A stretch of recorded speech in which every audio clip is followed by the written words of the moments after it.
Okay, let's cut to the chase.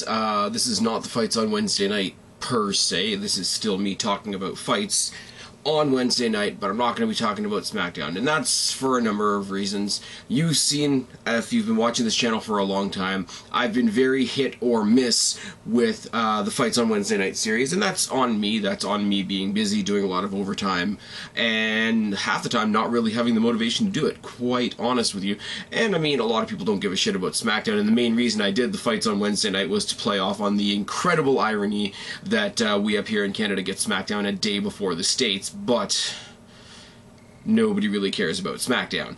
I watch it. I think it's fun. I think there's a lot of hidden gems happening on SmackDown on a regular basis, but it doesn't do very good for a series. So we're going to pull back a little bit. We're going to scale it back a little simpler. Wednesday nights, obviously you guys know, if it's a week that I'm doing Ask the Phoenix, there's going to be no NXT review. If it's a week that I'm doing a tackle with me and Black Cat and Suave and Guapo and OK Fabe and now Johnny Thunder and Heel Steven or whoever, then there's no review on Wednesday night because Wednesday night gets taken over by something else. But when there's no tackle, when there is no Ask the Phoenix, there's going to be a simple NXT review, because that's where a lot of the focus seems to be, and hopefully people that saw that series before and said, I don't give a shit about SmackDown, Spaz, what the fuck are you doing, can come along for the ride, and we'll talk about NXT. And at the end of the day, the videos will be going to be a lot shorter because I'm only talking about an hour's worth of wrestling. So that's how things are going forward. This public service announcement is brought to you by me being lazy and trying to give myself a bit of a break, quite honestly. There's going to be, I've got some people working on some graphics for me for Raw, for NXT, so you're going to have to excuse the generic Spaz Phoenix logo that you're going to see right about now.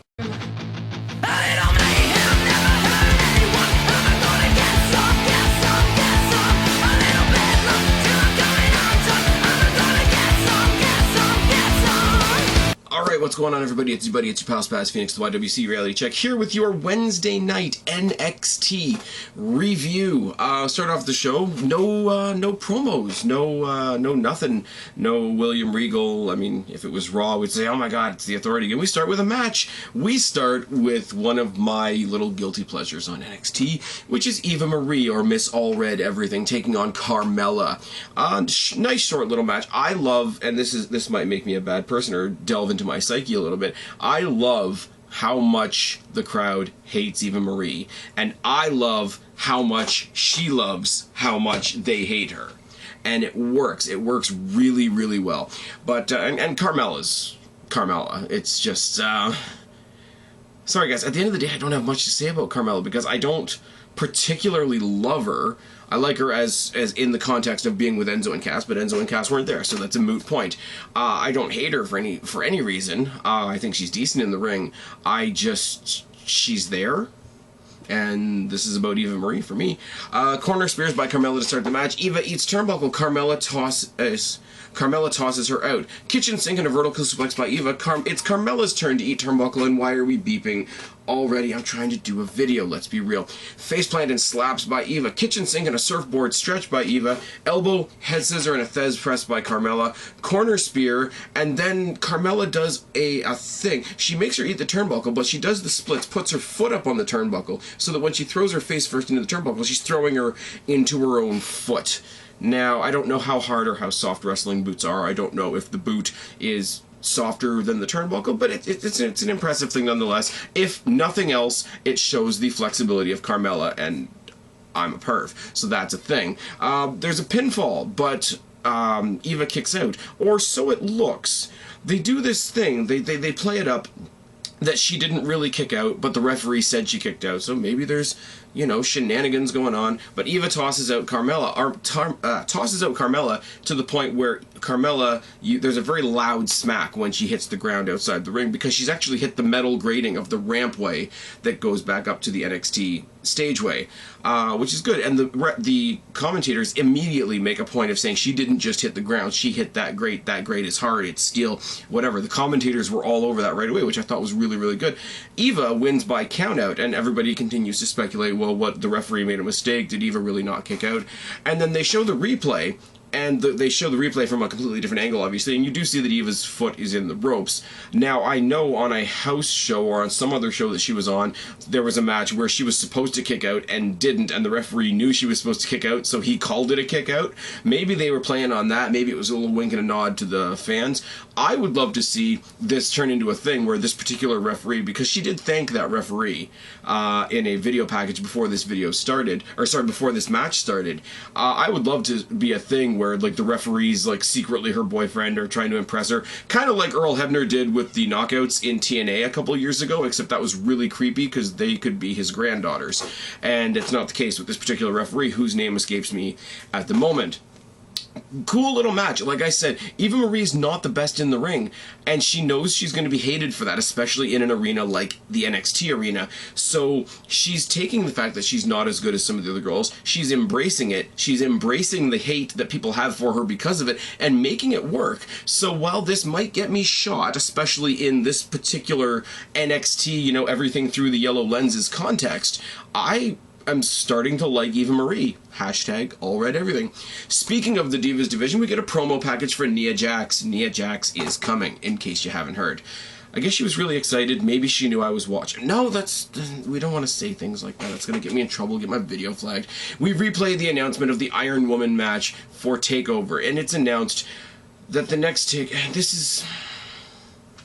I get it, because they're up-and-coming talents and they're trying to get their respect, but the next NXT special event is actually called TakeOver Respect, which makes me think they're not putting very much effort into the names of the pay-per-views. But regardless, we see a great video package of the past matches and the past interactions between Sasha Banks and Bayley. Bayley's alright. They show her with that one kid that's always at NXT, which is kind of, you know, Bayley's got her mini-me, and it's a little unnerving, I'm not gonna lie. Sasha Banks just killing it on the microphone, and everything's good. We see the announcement made by William Regal. I think it's funny that he makes a point of saying that this is the first time women have main evented a pay-per-view. First time women have been in an Iron Man match. This might be nitpicking to the nth degree, but do you not think if it's the first ever women's main event, it's the first ever women's Iron Man, that the WWE / NXT would have gone the extra mile to call it an Iron Woman match? Because that's what the crowd was chanting the minute this announcement was made. You would have thought they would have taken it into the following week and just called it an Iron Woman match. But they didn't, and that's fine, whatever. Bull Dempsey versus Tyler Breeze. There's a cliche here, and it would typically apply to the Divas division. The whole idea that... you know, beauty over substance, you know, you don't have to be the best looking person to be the best in the division, rah-de-rah-de-rah. I think it's really neat, actually. And yes, I said neat, which makes me sound like a nerd. I think it's really intriguing that they take something like that I think would be a typical female storyline, and they've applied it to a male match. We all know the story here. I haven't talked about NXT in a couple of weeks, but the Dusty Rhodes Tag Team Invitational, or Tag Team Classic, that I will be talking about more later on. There are a lot of thrown together teams. I really like the team of Finn Balor and Samoa Joe, which again I'm going to talk about later. But Bull Dempsey versus Tyler Breeze, them being a team as a one-off thing was kind of a fuck you to Tyler Breeze from William Regal, was it not? So they lost. Tyler Breeze blames Bull Dempsey. Bull Dempsey I like when he came in and he was the rugged, like the real man's man, almost like the old school Steven Regal gimmick. And I thought he was bulldozing people, no pun intended, and you know, going up against guys like Baron Corbin, going up against guys like Rhino, and then they did this stupid gimmick of, oh, he doesn't have a healthy lifestyle and da da da da da. It's very cliche, and now he's made his comeback, and now he's like this, you know, he looks like somebody that's just gone through DDP yoga, like personality-wise and mannerisms-wise. But Tyler Breeze, you know, coming out, doing his typical thing, you know, the male model, the whole runway, the whole shtick. I love what the pay-per-views when he's got, like, the women that come down with him, and the whole entranceway is made to look like a runway. It's all good. Tyler Breeze is 100% in this gimmick. If you remember the old tag team of Miz and Morrison, take all the heel obnoxious qualities of both the Miz and Morrison, combine them into one entity, you've got Tyler Breeze. Here's a guy I want on the main roster. Here's a guy I want on the main roster to debut a Cruiserweight Championship. Oh yes. But Bull Dempsey, I I know somebody on Twitter at some point referred to this match as Beauty and the Beast, which is, again, a little disturbing, but it's okay. It's a good little thing. Breeze hides behind the ref before the match starts, and hides behind the ref, and, like, holds onto the back of the referee's shirt just long enough to sneak around the referee to lock on a headlock, and that's how he starts the match. That's good. Surely, if the match had already started, grabbing the ref would have been a disqualification. So, vis-a-vis, that being said, all that, I'm losing my train of thought now, grab the referee before the match starts.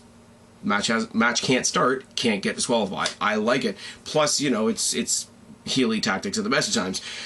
Shoulder by Bull and an atomic drop and a veal by the hair. Tyler eats turnbuckle. Bull is tossed off the apron and again hits that rampway. That ramp is really close to the ring compared to what you would have, say, on a Monday Night Raw. But I mean, that we have to have the big ramps on Raw so that the fans can run down and try to join the Shield. That's another story for another day. They make a big point of saying that he hit his elbow. He might have jammed his elbow. He might have done something to his elbow joint or shoulder joint. Later on in the match, you see that his elbow is cut up a little bit, but it's nothing to write home about. Mudhole by Breeze, and he rides a headlock. Breeze rides a headlock for a fucking long time. It's good. He releases the headlock to soften him up a bit more with some elbows to the neck and to the shoulder so that he can lock the headlock back on again. I say it a lot on Raw. The heels in the WWE / NXT are always the most helpful people in the world. They know you have a busy day. You can't keep track of all the characters in wrestling. In case you've forgotten, here's a headlock. I'm a bad guy. It's fucking great. But Bull Dempsey gets up, and there's no other way to say it. He hulks up while Tyler's punching him, except because he's fat, he's getting punched in the gut, and hulking up while he gets punched in the gut. It's a bit awkward. Jabs in a corner splash, outside in suplex by Bull on Tyler Breeze from the apron to the inside of the ring. Bull misses a top rope something. Tyler Breeze gets a quick roll up with his feet on the ropes and gets the win. We find out later on that Tyler Breeze is moving on to something else, so that's the end of that feud, I suppose. We see some highlight. I love this. This is one thing where NXT really has Raw beat out. They show a lot of highlights from all the house shows that NXT has done in the Texas, Houston, Austin, San Antonio area. It's good. It's really good, and it shows all the fun that people are having, all the different venues, because I have said, and I will continue to say, that Full Sail is a great facility for NXT to quote-unquote live in, but if they stay there too long, it is really getting that impact zone feeling. Get out there, get in different arenas, get in front of different crowds. That's just a personal opinion of mine. Other people I've talked to aren't bothered by it at all, so all the power to you. But again, in something that's as cool and flashy and new as NXT, where they're hitting a lot of things on the right cylinder, it's a little nitpick. Regal comes out to introduce Kana, who I am not familiar with at all. She's from the Indies, she's from Japan. I've gathered that much. People are really excited about her being in NXT. I don't know anything about her, so it's one of those, show me something and then we can do something. They do a cool thing on NXT when they introduce somebody who's well known in the Indies. I think they did it with Finn Balor, I'm not sure. I know they did it with Hideo Itami, is they bring them out one time with a video, a Titantron rather, that says their old name. Hideo Itami came out to a Titantron that actually said Kenta, and then it sort of melted into Hideo Itami. They did a similar thing with Kana here, where she was introduced as Kana. William Regal introduced her as Kana, and then rebranded her, renamed her. We will now know her as Asuka. Now here's the thing: the way it's spelled, Asuka. I looked at that when I read it in the dirt sheets and in things that other people sent me, and Asuka is Asuka, is it not? But William Regal and the crowd at large were chanting Asuka, so I guess that's what it is. Dana and fucking hot heel Emma come out to interrupt the proceedings to an immediate, and this is the Samoa Joe impact on NXT, with immediate Asuka's gonna kill you chants, which is great. We are the NXT welcoming committee. If you want to survive, you have to understand that we are in charge. We chased away Charlotte and Becky, which I fucking love. We can get rid of you before you can even get started. Playtime is over. Asuka knows that she's in a 2-on-1 situation, steps out of the ring, just walks quietly up the rampway until she gets to the stageway, and she is still leaving, but she turns back to them with this really fucking evil, happy, devious smirk on her face, and it just makes me smile. Okay, new girl, Asuka, however you pronounce it, you've got my attention. You're probably going to have your debut match next week. Show me something, and we will be able to get something going. In the back, we get the announcement that at TakeOver Respect, we're going to get Tyler Breeze versus Apollo Crews for reasons. It's going to be a great match, don't get me wrong. I'm impressed by Apollo Crews, and as I've just said, I love the Tyler Breeze character, and he's fucking vicious in the ring to back it up. But it's for reasons. And that's all we do.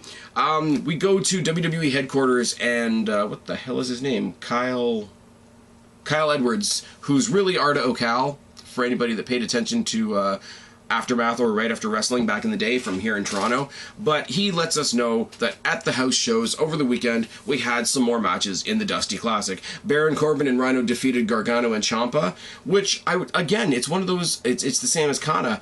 I know people are falling all over themselves happy that Gargano and Ciampa are in NXT, but who the fuck are these guys? I would really, really like to know. Dash and Dawson defeated the Vaudevillains, which makes them the #1 contenders, does it not? But I don't want Dash and Dawson to be the tag team champions. No, I really, really don't. And the biggest bullet point out of all this is next week we're going to get Enzo and Cass versus Joe and Balor. And that's something I would put money on. They should spread this out a lot more, like have a pay-per-view and then the next pay-per-view finish off the Dusty Classic, because that match alone belongs on a pay-per-view. Just putting that one out there. Blake and Murphy with Alexa Bliss versus the Vaudevillains rematch for the NXT Tag Team Championships is our main event of the evening.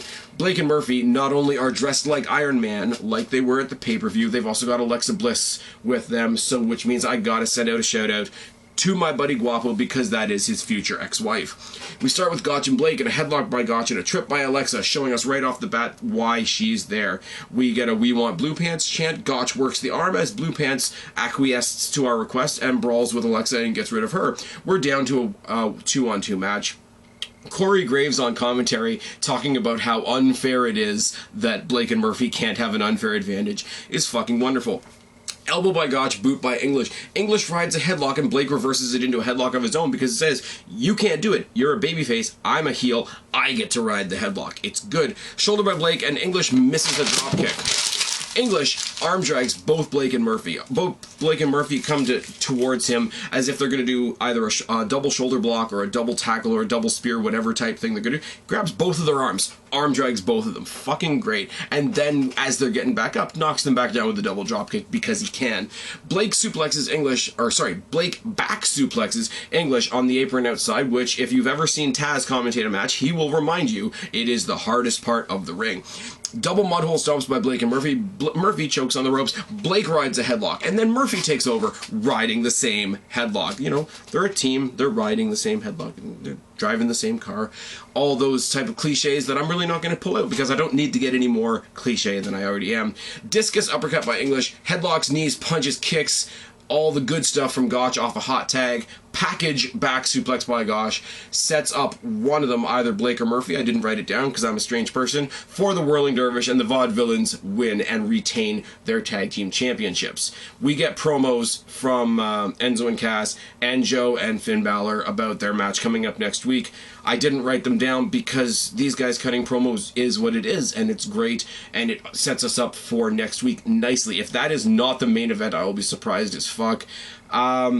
A lot of cool things going forward. Even Eva Marie, who everybody was groaning about coming to NXT, is serving her own purpose. Carmella's there. Tyler Breeze is killing it as a heel.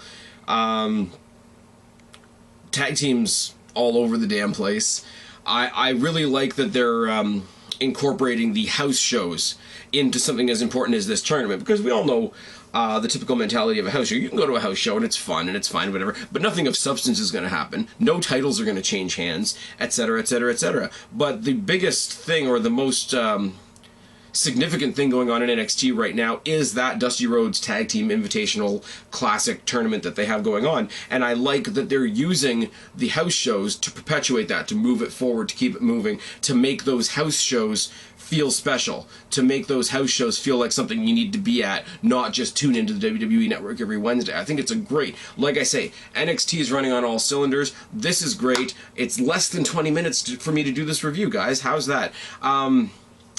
Yeah, like I said, this is how it's going to be for the next little bit. SmackDown's kind of kicked off. I'm going to be doing typical shorter, more concise and to the point NXT reviews like this. Let me know what you guys think about it. It's not that it's really up for debate at this point in time, no offense to any of you. If there was any of you that were actually enjoying my SmackDown reviews, I do thank you. They may come back later on. Like I say, right now, between me being busy, me doing overtime at work, me having other commitments, and just not being motivated enough to watch NXT right now, or at least talk about it.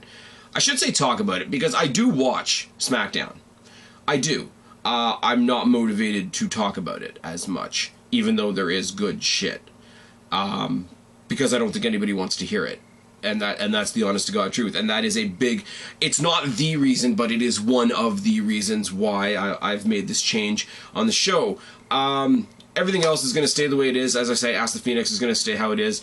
Ask the Phoenix. Go to my last Ask the Phoenix. Put your questions down in the box below.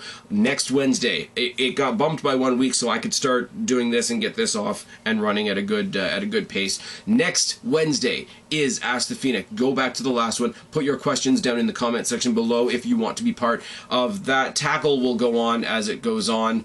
We're going towards Elimination Chamber. We're going towards Brock Lesnar at Madison Square Garden. We're going towards TakeOver Respect, which is still a stupid name, but I'm excited about the card. Anyways, that's about it, and I'm done rambling in under 20 minutes. I love it.